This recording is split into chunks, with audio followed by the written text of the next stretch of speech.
Сіздерге хит болған печеньенің рецептімен бөлісейін. Өте керемет печенье. Жасалуы да өте оңай. Көп затты қажет етпейді. Өзі осындай жұмсақ болып шығады. 4 жұмыртқа, өлшеп алған қантымызды салып араластырамыз. Және де үй температурасына тұрған сары майымызды саламыз. Араластырып, үстіне қаймақты салатын боламыз. 3 ас қасық қаймақ, оны біріктіретін боламыз. Үстіне қопсытқыш 15 грамм салатын боламыз. Барлығын біркелкі етіп, комочек қалмайтындай етіп араластырып болғаннан кейін електен өткізіп ұнымызды салатын боламыз.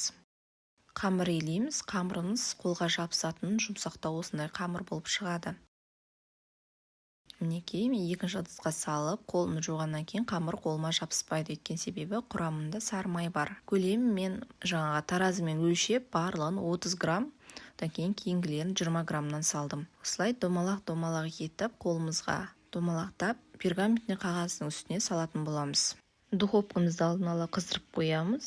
Осылай барлығын дөңгелетіп істеп болғаннан кейін үстіне жұмыртқаның сарысын жағып, қалаған дәндеріңізді сеусеңіздер болады. Мен семшке дәнімен және күнжіт дәнін септім. Өте дәмді болды. Келесін осылай 20 граммнан өлшеп салғандықтан, осылай кішкенте әдемі болып шықты.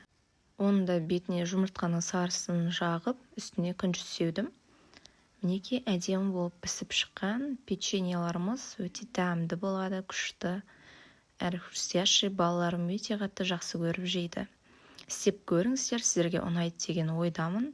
Жасап жатсаңыздар, комментарияға ойларыңызды бөлісе кетіңіздер, ұнаған, ұнамағанын. Және де менің парақшама тіркеліңіздер. Сіздермен болған Әйгерім Бақытқызы.